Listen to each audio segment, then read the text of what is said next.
Welcome back to the North American LCS. All right, we're launching into our first game of the day. Team Solo Mid versus Cloud9. And looking back at the spring split for this one, this was the headline match to see. And it usually meant these two teams were playing for first place on the line. But now, we're 4 weeks in and both of these teams have struggled from game to game. Yeah, you're absolutely right, Riv. For TSM, the growing pains of the new lineup really show that they're in need of a true captain. Their new support, Gleeb, has tried to step up in a lot of ways and be that voice. He talks in champ select, he makes in-game calls, but it's a lot to ask of a young player who's still new to the LCS himself. And Reginald, honestly, will be in a tough position to know how long the team needs to reach their full potential, and then whether it's time to step in and make another change or not, or just let these guys develop on their own. Last week, they actually added an analyst to the team, or coach Loco Doco. Right. So time will tell if that's what they need to turn things around. We will absolutely get to see. And for Cloud9, they've got the same winning formula that for the past year has proved successful, taking them to the Worlds and made them back-to-back champs so far. Now they're having an up and down year, conquering some of the best teams in the North American League and then losing to some of the worst teams. It's really strange because we've seen Cloud9 take down COG twice and LMQ once, but then they've also lost to Complexity and EG, two of the teams that are now tied for last place. And in their interview after their hard-fought victory against COG, Cloud9 acknowledged that they were dealing with morale issues and still working their way back to 100%. So hopefully another week playing together will help rebuild some confidence and maybe even this game because their all-time record against TSM is 14-1. Right, Cloud9 are still a formidable team and they're in-game calls and focusing on objectives. So TSM say they'll be looking to take a strong lead in the early game. We were known to be really consistent last split, but now we can pretty much lose to any team. Their early game is definitely one of their weaknesses right now, and if we can exploit that, we'd be pretty good.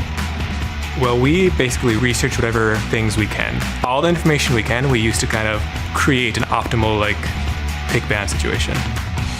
Mechanically, we're able to go head-to-head and not necessarily be outclassed, but the big thing that gets C9 wins versus a lot of teams is their pick and ban and in-game decision-making, so we really have to keep that up if we want to be able to do well versus them.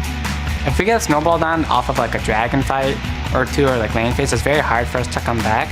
So we just can't get snowballed on it, and they're very good at that. C9 knows where to be on the map at the right time, and if you hesitate and you don't know where to be, you're going to get punished for it. You're going to lose towers, you're going to lose dragon, you lose baron, and then you just lose the game to them. Basically, you just have to get a lot of wards out and try to just keep taking their buffs over and over. Not letting the game snowball. That was kind of the biggest one for me. That's kind of the reason Complexity took out Cloud9 so quickly, the early game that both these teams are mentioning. And it's very interesting how TSM says they want to win the early game because they've probably been one of the worst early game teams in the entire LCS. They got to make moves there. That's true. Well, they have the time now. Let's check out the starting lineups. On the blue side, it is Team Solo Mid. It's going to be Dyrus in the top lane, Amazing in the jungle, Bjergsen in mid lane, a turtle that is wild on AD, and Gleeb at support. And on the red side, of course, it is Cloud9 with balls in the top lane, Meteos in the jungle. Happy birthday yesterday, he turned 21, high in the mid lane, Sneaky on AD carry, and LemonNation on support. That's nice. Happy birthday to him. In today's featured matchup, however, we'll be keeping an eye on the clash of the carries. Well, WildTurtle versus Sneaky. And Riv, in the past few weeks, Sneaky has been a clutch player and carried Cloud9 in their victories. He actually accounts for 37% of his team's damage. The next highest damage dealer comes from COG's Doublelift with 31% of his team's damage. On the other side of the coin is WildTurtle, who has been a bit of a liability for his team lately, and particularly in this matchup. In their previous games, he's averaged a 1.1 KDA against Cloud9, where Sneaky has a 9.7 KDA against TSM, so it will be incredibly important for WildTurtle to step up if TSM's going to have a shot at taking the win. And more even so in this featured matchup, but both of these AD carries kind of have the same teacher from down the road. LemonNation kind of trained both of these guys to the point they are now. And Lemon has even said in the past that he feels Sneaky is one of the strongest AD carries that he's ever had a chance to bot lane with. Exactly. And at this point, he's actually had much more experience and high pressure experience with Sneaky, who was this guy who was really... He didn't have a lot of backing behind him. No one was really talking this guy up because he just kind of was the guy who sat back and did his job. But especially this split, he's really stepping up into the main damage dealer. And that's always the big thing about AD carries. You don't want the AD carry who sits back and does nothing but get kills and stays safe. You don't want the guy who flies in and dies every fight. You want a guy who maximizes his damage, and that's what Sneaky's doing. We'll see how they can maximize pick and bans. Another very big point we just saw at the teams kind of conversing back and forth at the camera saying pick and bans is really where Cloud9 can throw you out of the game. Yeah, I mean, in the first week, they banned out all the junglers for Amazing. Yeah.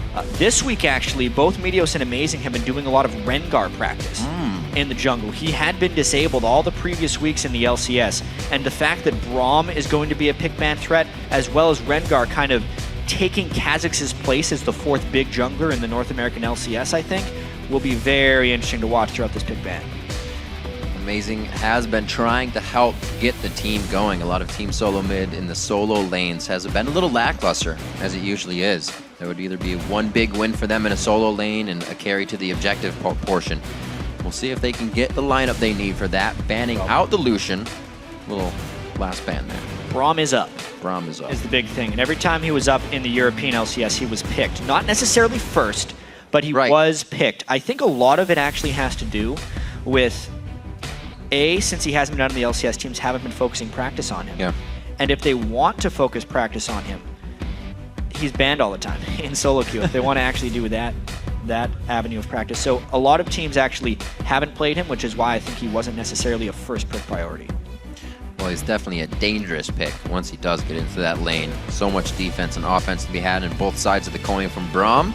And we will see if TSM or Cloud9 try their hand at that today. LemonNation has kind of been on a Morgana Thresh run, as well as Gleeb. Nami's also through on this one. That's something Lemon's been playing, and it looks like Turtle, he plays Corky, but he really takes away from Sneaky on this one. First pick priority. Yeah, what a strange first pick. With Lucian banned and Twitch and Braum available, these teams could potentially be afraid. Well, there's Boom. Of course. I thought maybe TSM would be afraid of getting Zyra picked into Braum because Zyra is actually quite good against him, but with Morgana banned, if Braum lands one nice Q onto Zyra, it would be the death of her in lane. So it's a very curious first pick there from Team Solomon. Gleeb is not one to be afraid to play aggressive. He's got quite some deaths on the support role.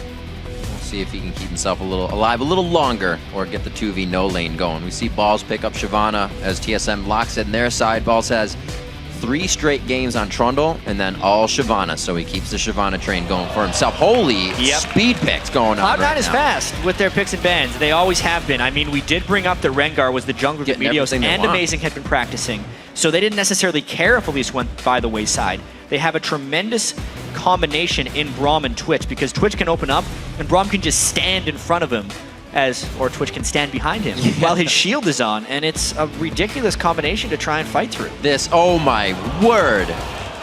Cloud9 has just built a composition where you cannot walk out of line or fall behind for 1 second in any fight. That is a scary comp. On the other side as well, control the map. TSM is trying to get a lot of that. Yeah, I mean, TSM had the Twisted Fate pick planned to go against all the stealth on Cloud9. Right. So they were hoping to bait out the Twitch and the Rengar pick. We'll see if that strategy works, because sure, if they timed their destiny properly on Twisted Fate, they would be able to see a Rengar who's on the hunt or Twitch who is in ambush. But that is just a really risky strategy because of all the things they gave up and how comfortable Cloud9 is going to be on pretty much everything. Yeah, awesome picks. It seems like the team's coming together a little bit more in their comfort level and where they're going outside the box here. Cloud9 was definitely having a bit of trouble getting high back into the mix, but with these picks right now, it shows that their coordination should be top-notch as well.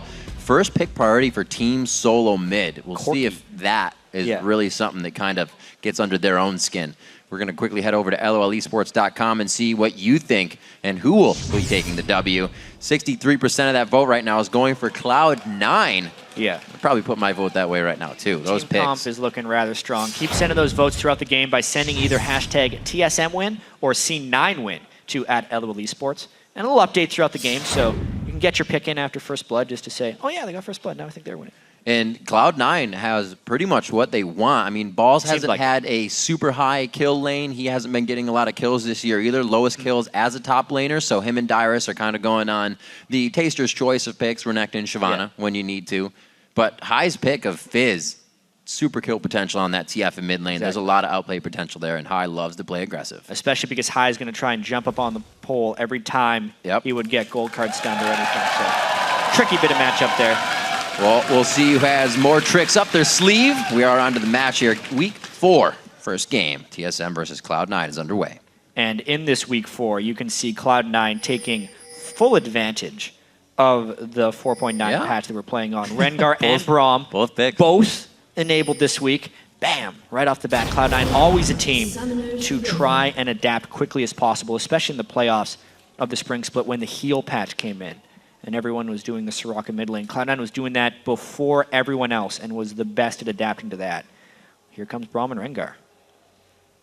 Slowly walking out. We'll see how much Cloud9 feels comfortable with this in the beginning. I'm sure Meteos wants to get a solid jungle start on this. And the rest of the team has a lot formulated. But TSM says, let's try to make this a little harder. Let's get in their hair and see what we can do. Some knowledge of their movement. And they know this is just going to be kind of for the stay and the steal. Yeah, so I do need to talk about the Braum lane a little bit because yes, he was seen in the European LCS.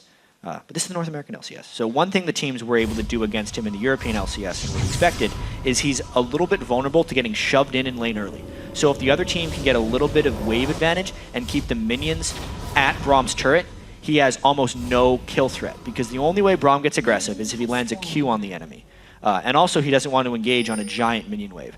But in team fights, because of his ability to apply stun passive procs on so many people and also block so much of the damage with his shield, he's an absolute monster once he gets to that phase. So I actually think if Cloud9 can get a 1v2 completely to their advantage because they won't be getting shoved in and it will give Braum an easier early laning phase. Let's see how the ward control goes down this game as well. WildTurtle was speaking a lot about that, and the pink ward control is going to be even more in their minds this game with the Rengar and the Twitch pick. Going to the top lane. They're actually waiting for Dyrus to make a move here. Start getting himself some CS. Well, especially in these 2v0s, they're hoping Dyrus actually starts the wave off hitting creeps because that will allow Cloud9 to deny him. But as long as Cloud9 is getting last hits, the wave should slowly push towards Dyrus. It's just going to be a little while. Just one hit off from taking some extra stun damage on that. Looks like Meteos and Balls making their way into the jungle, and they may be able to find Dyrus on this, but they split right off the bat. They're going to be pinching him in on this one. It looks like he will be quite safe after seeing Meteos on the side. No, he had full on that one, so it looks like Dyrus going to be hit up. Slice dice. He held first skill that long. Yeah, but even so, he was just trying to keep tabs on what was going on in the jungle. It did delay them very slightly. He wasn't going to be getting experience anyway. That wasn't a mistake by any means by Dyrus. It just means the TSM knows exactly where the Cloud9 roam would be coming from if they do it. This also means Amazing is going to be getting some solo experience as he goes around the jungle. Balls not with Meteos is going to be stealing that up, and you can see High already aggressive under the turret. Gets that lane pushed up just enough so he can be in and out. Yeah, dodged every last bit of damage there. Didn't take the turret shot or the wild cards from Bjergsen. He's going to have to be afraid of the Elise pretty shortly, but that's why they have the early ward coverage in the lane. And that's also why LemonNation is roaming around on Braum. He's actually hoping to get some type of counter gank.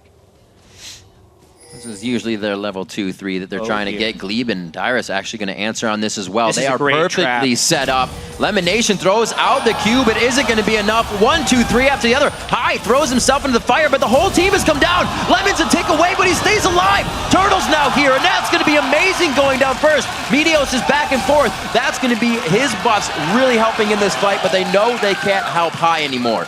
It's going to be the quick 1-for-1. First blood to Meteos. Wow. I mean, we've been talking a lot about how in this 2v0 lane setup, you can have a lot of roamers from either side of the map kind of arrive in mid lane. That's exactly what we saw. TSM had 5 people there. Cloud9 had 4, which means that the double buffs being transferred to Meteos and the fact that it was a 1-for-1, while Twitch was able to farm freely in the top lane, means Cloud9 comes out ahead on that trade. Getting some stacks on that bone tooth for himself already. Let's take a look at that again. Yeah, I mean, it seemed like just the bait from Cloud9. It was a sixth sense in LemonNation kind of thinking there was something there because they'd been gone from the bottom lane. He checks it a little aggressively, but just barely staying alive, and that gave time for Cloud9 to come down. Meteos did a really nice flash jump out of the brush there, making it so you could still jump out of the brush even after the flash because there's a short delay, and he allowed himself to pick up that quick kill on Rengar. Good refresh on the buffs. That'll definitely put a hindrance on Amazing's lane pressure as he comes in, but it looks like he's still going to be roaming with Dyrus as they take over the top bottom side of the jungles respectively here in this 2v-none. See, Dyrus is now level 2 on that fight. Balls and Dyrus both getting assists on that, so as we're looking a bit at the top laners, both help there for each. The 80 carries in our matchup didn't really get anything out of that. Just kind of a walk around for them. Missed some CS. Well, the kill from WildTurtle will definitely make up for his missed GS, Oh, he I did. think. Oh, Yeah. I passed it. Luckily, picked it up on the backside. That's And right. actually, surprisingly, last week, we saw a sub 4-minute Dragon in 7 of the 8 That's games, true. which is actually more so what LemonNation was checking for when he walked down there, because he was hoping to get a little bit of harassment down onto TSM. You can see if Dyrus is very low, maybe they could have disrupted that. But now that they've swapped up into the top lane, there's no disruption to be had, even though Dyrus is a little bit low. Very smart play by Team Solo Mid right now, controlling the map as much as they need to here in the early game as they trade 1-for-1 to kill just a bit ago. That's 8.2k for now to the 7.6 of Cloud9. No type of snowball to be had here. The TSM is starting to grab a bit of a lead in that mid lane. Bjergsen is 44 CS to High's 29, so that aggression is not really paying off for him just yet. Yeah, well, the Twisted Fate range advantage over Yep. High definitely has something to say about that. And the ward coverage that TSM has in the Dragon side of Yeah. River really makes High play a little bit uneasily. So he's just trying to survive. Something the TSM said they would do is continue to place wards against Cloud9.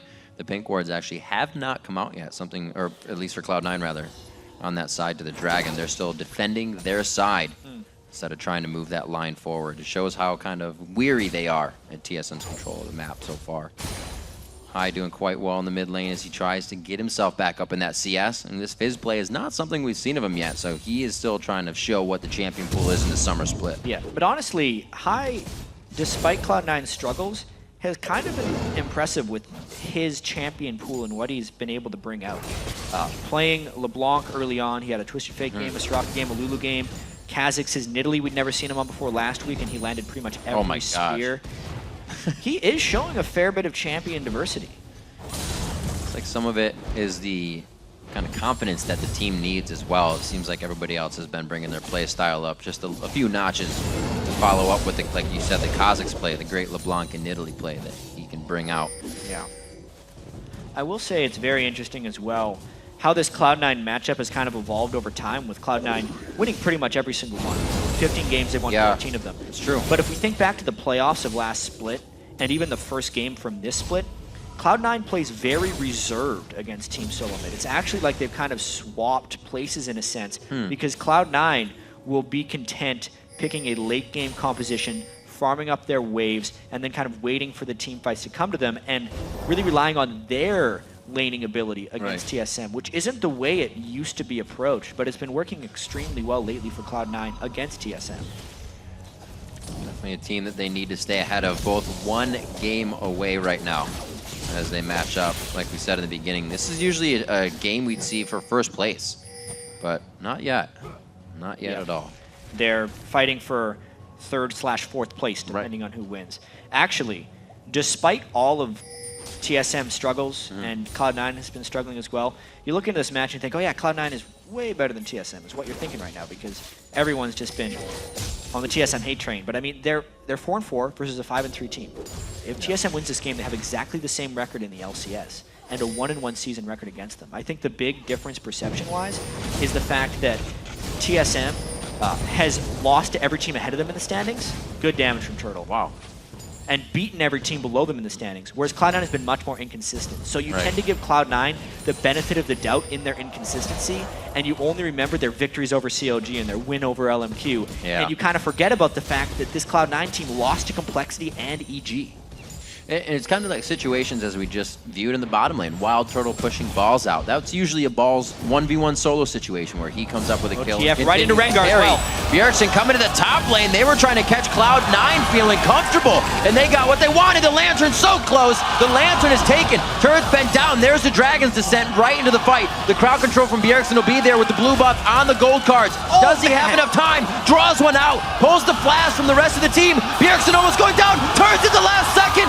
There's the fish, High with Chum the Waters, and he comes to clean up on janitor duty. A double kill now onto Gleeb, and he's going to try to get himself out of a tight situation here. Dyrus and Amazing, both at 5, are still going to have enough without the ulties. Oh my god, there's the ultimate from Pro! What an amazing play from Cloud9 in the end. What? That was a big, crazy fight. And this was actually Cloud9 collapsing 5 people into the lane before TSM could really spawn, and it could have been a lot worse if it wasn't for some really nice play Wow. from TSM. One more time. Watch how difficult it is for Cloud9 to get a solid grasp onto TSM.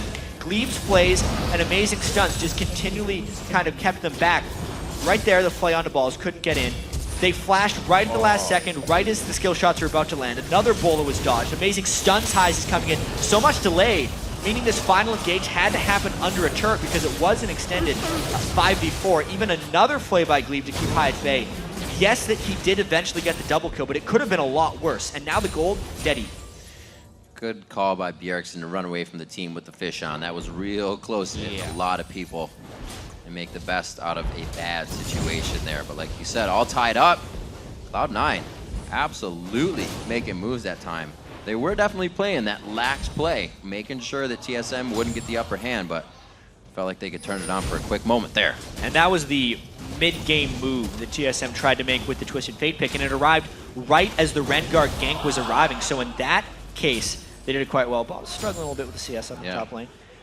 But after all is said and done, it's probably going to be about this next dragon fight. Balls needs to charge up his ultimate as quickly as possible on Shyvana, and they need to get some position around that pit. Otherwise, TSM could gain control of it. They're really fighting the board game right now. And this is really big for Cloud9. You see that High, his first pickup is a needlessly large rod. They are ready to impact any fights that happen right now. Yeah, he wants his Zhonya's as quickly as possible. That's the build he always goes on Fizz, all the way back to when he played it in the NA playoffs in the summer split of 2013. And actually amazing going up for a gank on balls while the dragon is spawning. Dyrus would have his teleport to come down, but that gives up a lot of vision control around the dragon and might just prompt Cloud9 to rush it down. Meteos coming up to help the team, already on 3 stacks, so he's getting some stats out of his Bone Tooth already with that movement speed in and out of combat in the brush. Only going to help him be that much more of the controller for his team. And they don't even teleport down afterwards. The missed fish by High. I'm really surprised by that TSM move. I think they missed a big opportunity there. They took the first dragon. Obviously, both teams had the timer, but it's kind of on them. When you take a dragon so early, to get the timer and position yourself for the next dragon, you add to the fact that they had the teleport advantage in the top lane as well, with Dyrus having his and balls without his. That was TSM's dragon to lose, and they actually gave it away. One thing we've seen a lot of this split is shaken confidence that can quickly happen in a game. A wrong initiation, something here or there, and you instantly see second guessing on it. Looks like Cloud9 is definitely really on the first guess right now. Yeah, that's a problem Cloud9 has been having a little bit. They said they had a little bit of infighting just as they've been losing. They're so used to being the top team in North America. When they start to struggle, that stuff happens. But week to week, they say they are getting better. And TSM, we saw it last week as well, especially in their game against LMQ. Just an indecisiveness and being afraid of making a mistake more than anything else. I think that last dragon was just no one making a decisive call to say, hey, let's go down for the dragon, because they didn't even gank top. They just spent a bunch of time running in between point A to point B. Waiting for that next objective to come up. Both teams pretty much back into the solos. We see Twitch going down. Sneaky's going to farm up in the bottom lane. Turtle and Gleeb at the top. Cloud9's going to try to open up the middle of the map here with pressure. Bjergsen does not have any help. It's a push and a counter push right now. Bjergsen does have substantially good wave on Twisted Fate. So it is very hard to push that down, especially when you have a Fizz. It's not exactly a tower sieging composition. Cloud9's team across the board is atrocious at sieging turrets. So that could be a very good way of TSM stalling out this game. That's one thing TSM was talking about. If you're out of position, TSM will take towers. So if they're in position, they have a real good chance to stop any push Cloud9 would bring to the table. We'll see towards the top lane. Cloud9 is actually forcing TSM away just for now, but it all stays safe, and we may actually have them coming right to mid for a side swipe here. So I do have to point something a little bit strange out on TSM's side. Amazing has built a Sightstone on a lease. And we might see a fight in the mid lane here just because everyone is there. But I will want to talk about that Sightstone in a little bit because it's a development that I think we might see more of in the 4.9 patch. All right, so it's really played a big role. Yeah, one of the big things about the 4.9 patch is the bonus experience on jungle monsters was removed. It was an old experience mechanic that was around in Season 3, so especially between the levels of like 7 and 11, the experience junglers can get is diminished. And I think that makes the fighting power of junglers around level 7 and 9 more important because they're going to be around that experience level for a longer period of time. Right. And I also think it's going to lead to slightly more supportive style junglers. Because they're going to be lower level, the vision control they provide for the rest of the team is substantially more important. So Lee Sin would obviously get a side stone, but we might start seeing it on stuff like Elise. And crazy stuff coming out of High as well. The Deathfire Grasp instantly put together for his first buy. Didn't go Zanya's. That's very unlike him on Fizz. He's definitely going for the one-shot kill. Meteos is in stealth. The whole team is ready there. Missed the bola. Oh man, TF all coming in. Ball's a little too deep on that one. He does have the ultimate to get out. Flash is used, so keep himself safe, but it looks like he uses saves the ult, I should say. Wow. They're gonna fight again. Now this could be that out of position that Cloud9 wants to work with. They don't exactly have the wave where they want it, but they should get some damage here. Yeah, but if they go to hit this turret, they will be all in on Right. it. So that's actually why High is waiting in the wings with the sweeper, looking for the one-shot. Oh dear, there it is. It's gonna be that extra magic damage coming out, and he is able to trickster over the wall. He's gonna need some help on this one though. They do have him quite locked up. LemonNation comes in for a big amount of crowd control, but it's not gonna be enough. 2 for 1 though, quite. Yeah, a 2 for 1 when pretty much only 2 people of Cloud9 were involved in that. High played that just the way he wanted to. Him and Lemon pushed back pretty much everyone. He got his kills. It cost him his life, but he doesn't necessarily care about that. Cloud9 gets a lot of jungle pressure with that as well. And that's perfect. Taking down WildTurtle as a kill in the game. I'm gonna start shutting down that power.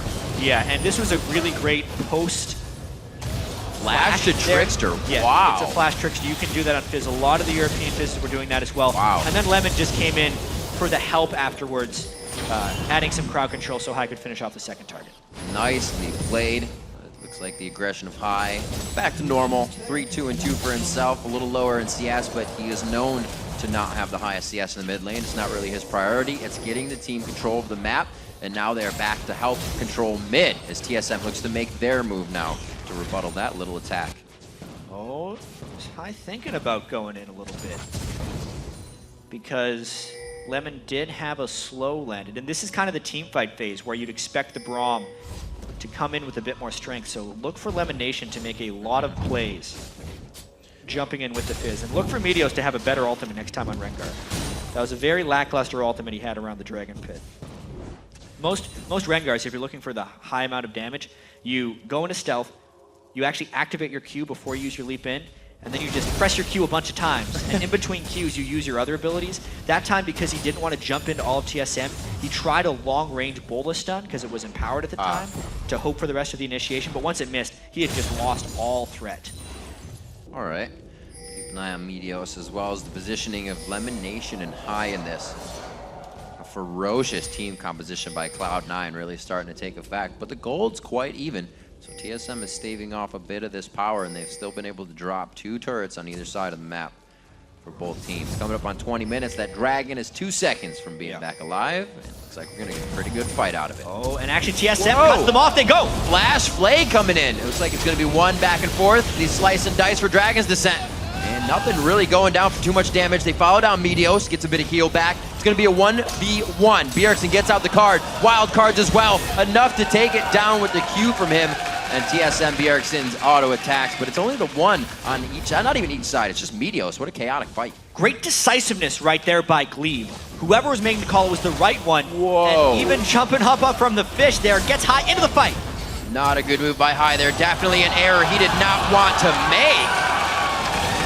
Plus the Dragon after all of that. So Cloud9 overreached a little bit, but was mainly because TSM caught them off guard by going in. The reason it was a good initiation here is Balls did not have his ultimate up, and there was no setup for the stealth from Rengar, so they could not get snuck up on, and they were the ones doing the fighting. Look at that. At this point, yeah, so never mind, the Balls ultimate was up, it's just he used it very early on for not much effect. And then Lemon had a very poor Braum shield. He actually faced it away from TSM, so he couldn't block any damage. And High wasn't even in the fight, so it started as a 4v5. They didn't let Meteos get anything off because they used the Twisted Fate ultimate to control his vision. And it was really just TSM catching Cloud9 in between spots again and again.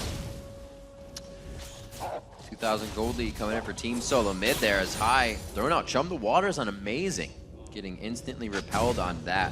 The Deathfire Grasp not having too much effect either, but this gives Bjergsen a huge jump now in the ability to make plays. Almost with the Zanya's finished, that means TSM can start to initiate things that they want to do.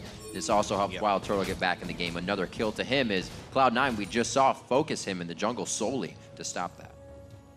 And I honestly have to touch back to our featured matchup as well right now, because we see WildTurtle at 8,200 and Sneaky at 6,500. Sneaky is also yet to be involved in a kill or an assist. If you're doing 37% of your team's damage on average, being 0-1-0 is not living up to what your team is expecting of you.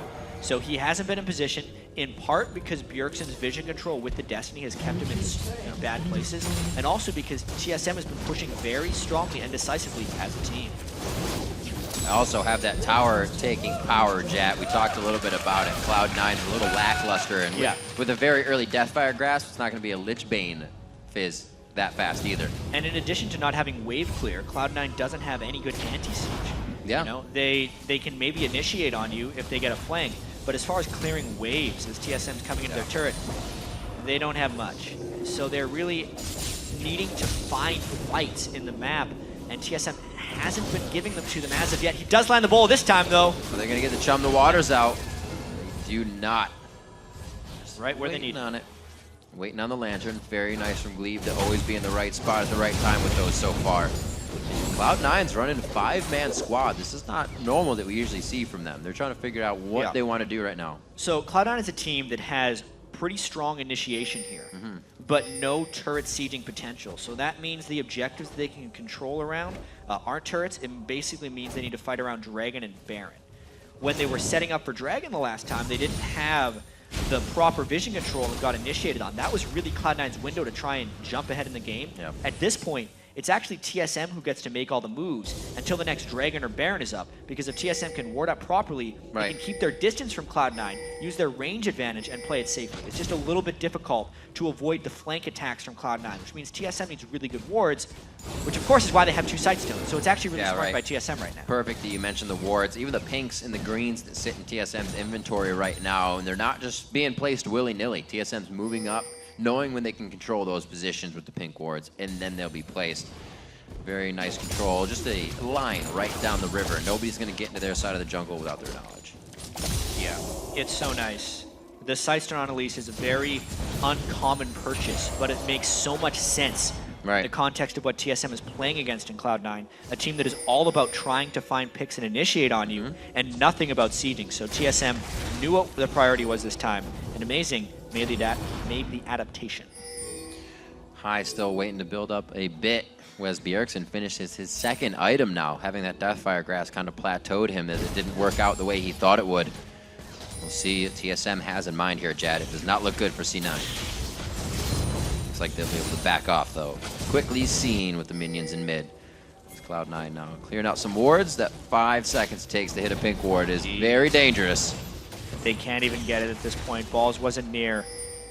And they do not want to get another flash play by Glebe, right? That was such a great initiation last time. Also, WildTurtle's at a very strong item threshold right now. Trinity Force Bloodthirster on Corki.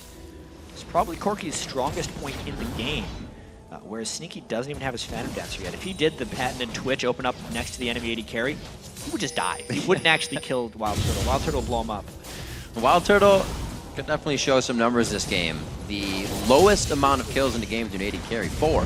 That's the highest WildTurtle's had in a game so far. Now, this split, he hasn't even had 5 kills in a game. How crazy is that? Yep. We talked a little about that 1.1 KDA versus Cloud9 last time. That was a 1-4-3 Twitch game.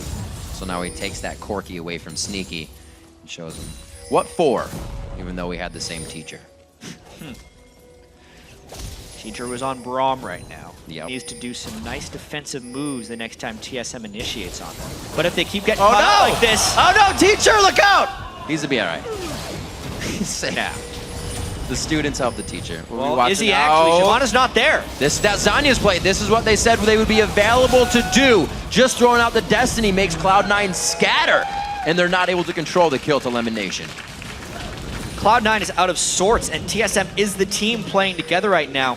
Yeah. Meteos used his jump onto a ward that was being TP'd on right there by TSM, and LemonNation burns his ultimate for the death, and with the vision control that TSM has around this Baron, with pink wards and all, it just makes the Twisted Fate, Elise, and Thresh picks even more threatening. Cloud9 has lost control of the map. Game became a lot about vision once all these wards started coming out, so it doesn't hurt to have a global destiny from Twisted Fate. Really putting the pressure on Cloud9. They're not going to be able to respond to a 25-minute dragon take here by Team Solo Mid. Already up 5,000 gold in the game and starting to put their foot down. Yeah, and I don't know if the gold lead is controllable now for Cloud9 because they want to posture around objectives and force TSM to come to them, but they're pretty far behind right now. So they're clearing pink wards. They're trying to do this with Baron. They should probably just start the Baron right now because they know that TSM just took the dragon. Just not the guts to make that call. Great composition coming in. That was probably Cloud9's window to get back in the game right now. They didn't have complete vision control because they didn't have enough sweepers to really check. Only watching the replay will they realize what a great opportunity they missed there. But now TSM just getting control back, and it's the pick game all over again. It's just like all chat. Can we do Nasher? Do we have vision? Do we know if we have vision? Do we have a panic plot? Do we have vision? It's almost so chaotic you don't even know when you actually know. 42,000 to sit at 36,000. We'll see if Cloud9 can actually just push through that mentality and get it done for themselves. Good wards coming out. Great sweeper there coming from LemonNation as well. TSM setting to put themselves up in a great just poke spam. You have WildTurtle, Bjergsen, amazing in Gleeb, can get long catches as well, kind of just like the Elise and Morgana. You have the Elise Thresh Hook here. They are ready to work in competition and disengage if they need to. But we do have to point out that Cloud9, as far as just overall damage and in-team fighting power, the composition is much greater. So if they can keep the goal close and it goes super late, Cloud9 would be great. But they don't have the tools to stall at the moment. They're going for a fight. Looks like Meteos goes in very hard. They get not even the lantern out. Meteos still alive, getting himself the heals for High coming in with the kills. Sneaky in the backside. They slowed things down as TSM didn't like the damage they were seeing on the front end of that fight. But now that Dyrus comes in, High to the backside. He gets flayed out of his Q. Does a bit of the damage, but he's not able to apply the rest. Shots onto balls in the top side. He might go down the last rocket. Just missing the Dragon Tail. The big one missing as well. He uses the Valkyrie and can't get into range. Burnout keeping balls alive. Even though TSM hasn't finished off balls, that might do it for the game because they just wrecked Cloud9 3-4-0, nearly 4-0 in a team fight. No one in Cloud9 could get into the position they needed to. TSM completely had control over that fight, even though it was in the jungle, which should be Rengar's backyard. And they're too low to end up doing the Baron, but the kills are still good. There's almost too much gap for the rest of the team to follow up Meteos here. Yeah, I mean, Meteos went in so deep trying to chase here. He got hooked, played, all that stuff, and then he tried to run away from Dyrus. But he ended up getting chased down, and watch how Sneaky could never get in the proper position to fight. Cloud9 was half in and half out, and when the Twisted Fate ultimate came in, he could never get involved. No one could close on WildTurtle because it was just the Fizz trying to get in there, and TSM just cleaned up. Zhonya's at the right time, ult's at the right time, and great finishers. That was a great play by Bjergsen. Came in, gold carded and wild carded the majority of the fight instead of just trying to solo Sneaky. Great mindset by everybody on Team Solo Mid, working together and not just focusing the same target with crowd control, but the damage instead.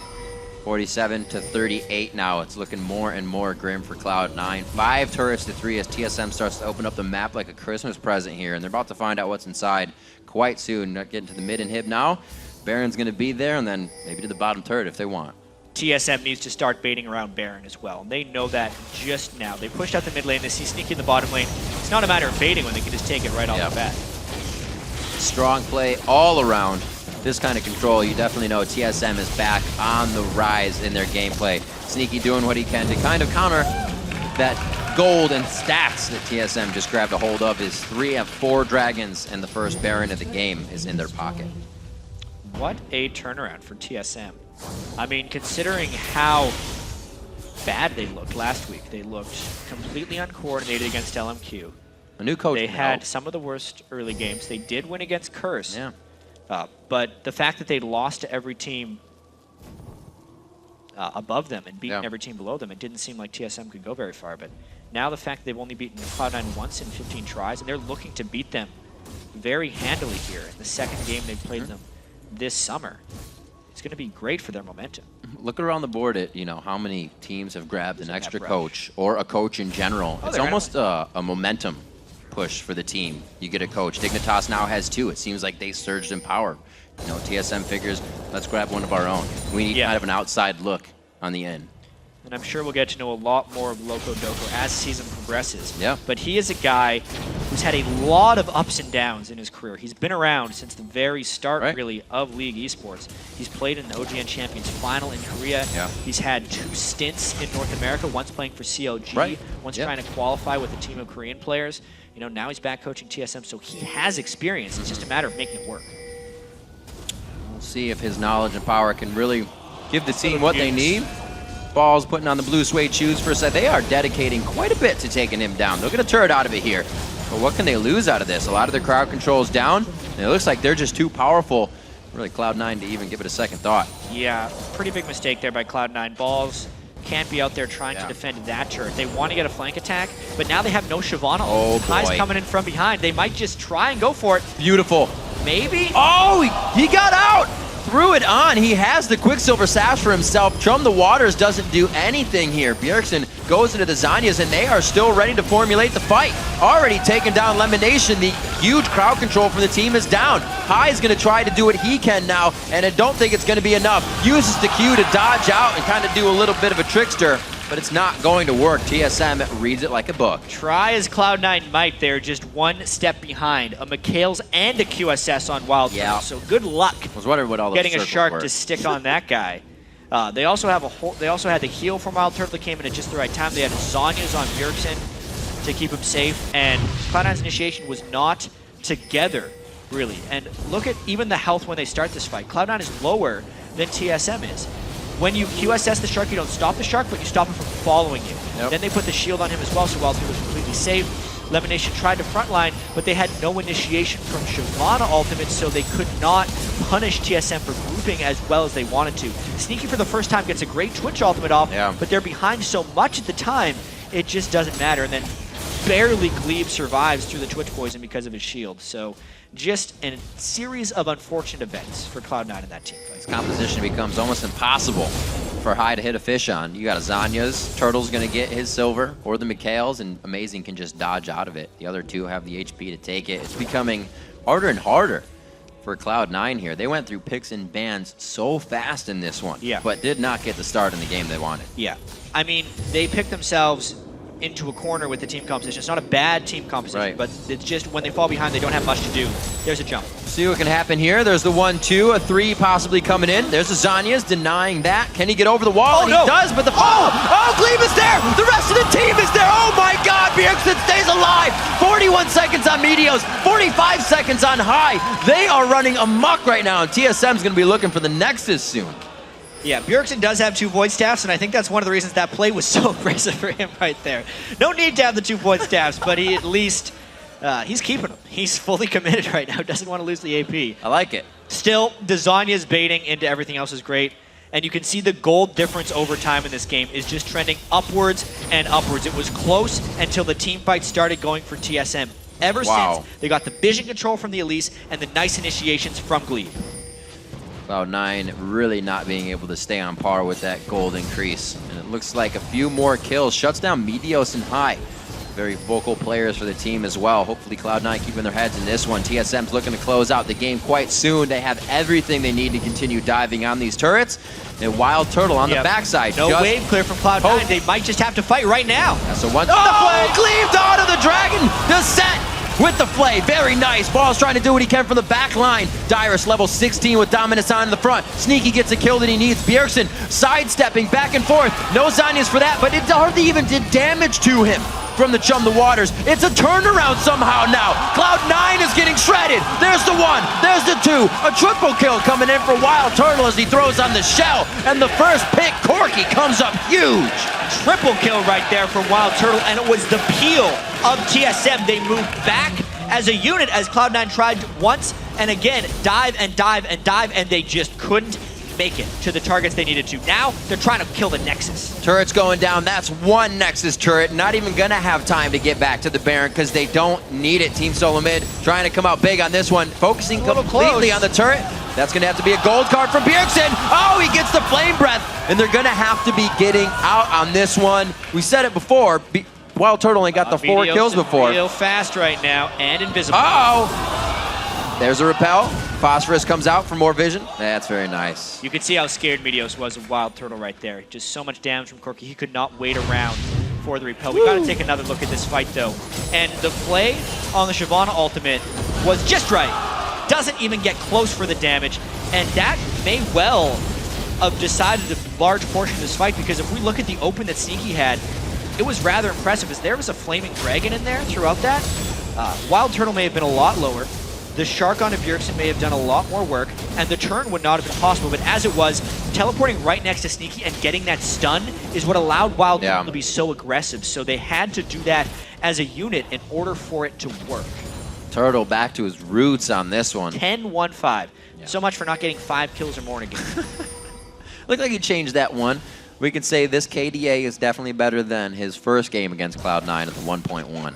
Oh, Amazing would have seen that's not yours. During that repel. He's in a bit of a pickle. Uh-oh. One would say. Uh-oh. There's one. Where's he gonna go? He has to do a lot here. He's got his Anyas? Yeah. That was Did he nice. jump back over the wall? Oh, wow. He's not even ready to put out damage himself. Yeah, there wasn't much he could do with 5 people chasing him, and the amount of crowd control TSM has. Now with no Nexus turrets, this is looking like Game Riv. Yeah, just in the middle, Bjergsen is 5,000 gold over high by himself. There's quite a discrepancy here between these players across the board in our featured matchup. Oh, no! WildTurtle versus Sneaky. He walks right past the pink board while trying to get an open. WildTurtle versus Sneaky, and that's WildTurtle, to say the least. There's another kill for Turtle coming in. 13-1-5 on the first pick, priority Corki pick, as the rest of the team goes for the Nexus. A 36-minute game as TSM takes down Cloud9 convincingly. And most importantly, they tie them in the standings. Yes, they do. So TSM always sees Cloud9 as their biggest rival here because they've won the last 2 splits and destroyed them in the playoffs. But that win is so important for TSM's confidence. That congratulatory hug as well looked like the old Team Solo Mid. Whenever Team Solo Mid would have wins lately, they kind of get up and be stressed about it. They wouldn't be able to celebrate that win because it was a hard-fought win. This one was methodical. They went at it, and they knew what they wanted from the get-go. WildTurtle coming out very strong in the game. In the laning phase for Team Solo Mid, a safer laning phase than usual, and it was enough to carry them. And honestly, so much pressure has been on this Team Solo Mid team, especially during their struggles, because Amazing and Glee joined a team that is just expected to be one of the best in North America. And because they are on Team Solo Mid, they have to be that good immediately. One of the big things Locodoco did as soon as he joined the house for the coach is he stopped them from reading social media right off the bat to hopefully alleviate some of that pressure. And it did look like TSM was playing much more freely this game. Instead of being afraid of making mistakes, they were making informed decisions based off of their heavy ward control and initiation potential. Great play around the board. Everybody, really. Glebe was the one with the most deaths, the way it should be. The team positioned correctly. Well, support's going to go down. You got to make the plays. But like you said, everybody was making plays. They really built correctly for the entire matchup. Dyrus did a great job of not being the dude. Obviously, it's a top laner, but the guy that was focused out at 5-6 minutes when he was trying to get himself safe. This TSM play was completely different from the start. And it's another reason for Cloud9 to say, hey, they're not really back yet. If we actually look at their season as a whole, you know, they now just moved to 5-4. But if we remember some of their victories, their LMQ game, so close. Their COG game, there was a 6,000 or 7,000 gold disadvantage at one point. It could have been a very real possibility that Cloud9 has a losing record at this point of the season. So they're really needing to start to worry about this right now because we're nearing the halfway point in our season. We're getting close to that point. Obviously, we're only in week 4, but this is 9 games in. And they're still not looking like their old selves. So they got to be worried. Got to be worried. Indeed. It's going to be, they have a while to go, but things need to be fixed fast. For the lowdown on Team Solo Mid's win, let's hand it over to Freak and Kobe at the analyst desk. Thank you very much, Riv, and we're joined by the man of the hour, Coach Locodoco from TSM. Hi. So, coming into that game, right, you know you're facing Cloud9 team, historically very big favorites against you guys. This is your second win ever against C9 in professional play. What was the plan heading in? We actually meant to first pick Braum. We knew they would pick, we were planning on running a TF comp, and we knew they would run Fizz. Rengar jungle, we didn't really expect, but we just had a really solid plan on how we were going to play TF, and the guys pulled it off. Why go for why come in saying, okay, it's Cloud9, we want to run Twisted Fate? Like, what is that thought process? It's not even that we're playing against Cloud9. Like, just watching how they play, I realized they play really well with TF, and that was a comp that I wanted to develop, and I knew Bjergsen could be really good with, so it didn't really matter who we were playing against. I just wanted to play a TF comp, and we did it. Did anything change in picks bans that you could see, as a coach on the sideline, when Cloud9 are locking in all these assassins and invisible characters, or were you expecting a lot of that coming in? We expected Fizz. Rengar was a surprise pick, but other than that, like, it was pretty standard. Okay, well, yourself as coach coming into TSM, coming into a team that's already halfway through a split, what was your game plan just overall, coming over to the United States and joining TSM? I mean, just get them to be good and make playoffs and go back to Korea for Worlds. So where do you start with a team like that? Do you come in and you just want to change your scrim schedule, or is it... Scrim schedule, how they wake up, what they eat, and just the general mindset. Like, Glebe and Amazing, the Reddit posts and Twitter posts, it was wrecking them. So no social media for them, and they played so aggressive, and they actually did their job. Glebe had a lot of great flash plays, and Amazing made early ganks, something they weren't doing weeks before. So really happy with how things turned out. You mentioned changing around like sleep schedules, scrim schedules. Like, what is the regimen you're putting TSM on? We're not completely on it yet, but it's like sleeping around midnight and waking up around 8 and 9. This is like, I think that's a really good schedule to be on. Like, wake up in the morning. We live really nice, or we live really close to a nice beach. Walk down to the beach and come back in the morning for minimum exercise. Just little stuff like that. All right, so let's start talking a little bit about the in-game play here from TSM on this game. We have first play coming up is going to be the First Blood, if we can get this on your screen. This is one where TSM, since you guys have the blue side duo bottom around Dragon, you have control of the area. However, Cloud9 come to contest it. As the coach on the sideline, what was going through your mind as this play is happening? This is a free kill. Like, this is what I thought. Like, this is our First Blood. Like, great positioning by Amazing and Glebe, Dyrus, all of them waiting there. Dyrus has E learned here instead of W, and he didn't get the double damage proc off on E, which he should have during the CC, and that would have been a kill on Lemon. That's something I would like to see. But still, like, Fizz missing all this farm and him getting killed early, it alleviates a lot of pressure for TF, because TF has a really hard time early game versus Fizz. I think that really put us ahead. And so, looking at this game and realizing like their whole team is full of assassins, I know no like 2 games of League are ever alike, but like, how do you coach a team into playing against sort of different types of team comps, like reacting to a different setup every game? Realize your own win conditions and realize their win conditions, and just pull off yours better. Like, their win condition right there, with their comp was just team fights and picks, and our win condition was split push and getting vision and making picks also. And we just pulled it off better. We had better vision control, and when you run TF, it's really important that the AD and TF have good synergy, because the gold cards, like, the AD and TF need to stay together in team fights and pick people off one by one, like the front lines, and Turtle and Bjerg pulled it off really well. So you have to get that coordination kind of across classes then. Is there a way that you kind of up that synergy? You just kind of let them know, like, when you're running TF, like, make sure you guys do this in the scrims, and you see that kind of progress throughout the games? Because Bjerg and Amazing will pick a lot of the fights. I always say, like, when we're running TF comp, make sure Turtle is in position before you do it. And Turtle, communicate when you're out of position, and don't let them fight like when we're out of position. All right, well, we have one more replay. This is going to be a 3 kills for TSM by the red buff here. You can get this one on your screen. This is a bit later, after you guys do have a pretty handy leg up in the game. So walk us through this one. Okay.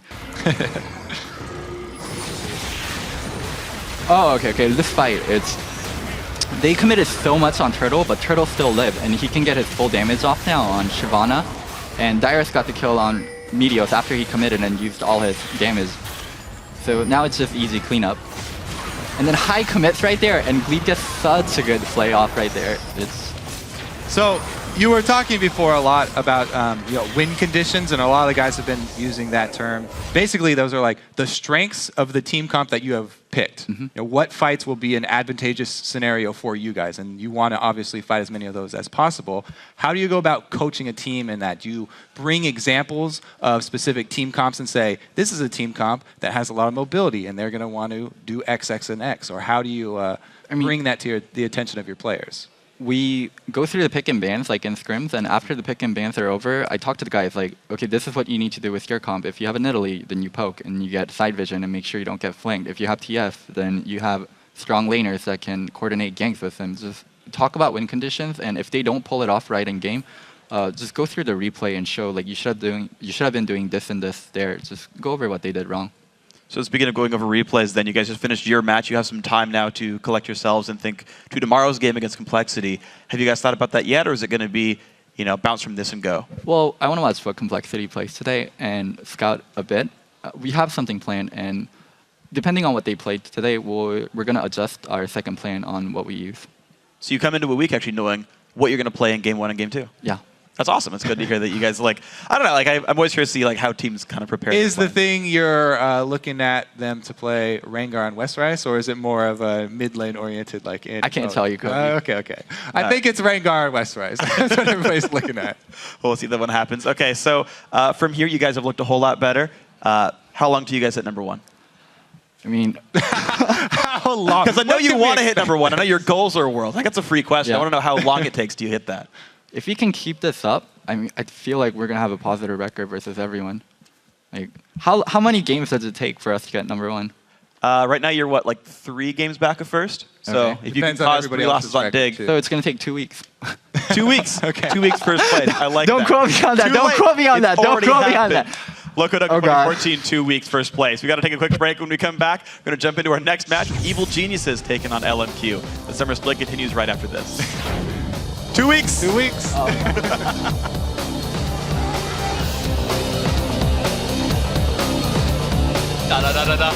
You know you're gonna get hit by my Q. What does the fox say? Do you even go Legolas building graves? Bjergsen almost going down, turns at the last second. There's the fish, high with Chum the Waters, and he comes to clean up on janitor duty. Oh dear, there it is. It's going to be that extra magic damage coming out, and he is able to trickster over the wall. See what can happen here. There's the 1-2, a 3 possibly coming in. There's the Zanya's denying that. Can he get over the wall? And he does, but the oh, Gleeb is there. The rest of the team is there. Oh my God, Bjergsen stays alive. 41 seconds on Meteos, 45 seconds on High. I just got Twitch all back. Good job. I'm on foot. Get back. Kite. We're fine. Just keep kiting. Twitch flashed in. Get out. Hi. Yeah. Meteos. Meteos, good. Get Twitch turtle. I'm putting on Twitch. You kill Twitch and you win. Got it. All in on Twitch. Get Twitch. Get Twitch. Good. Got it. That's the last one. We got the last one. Yes, sir.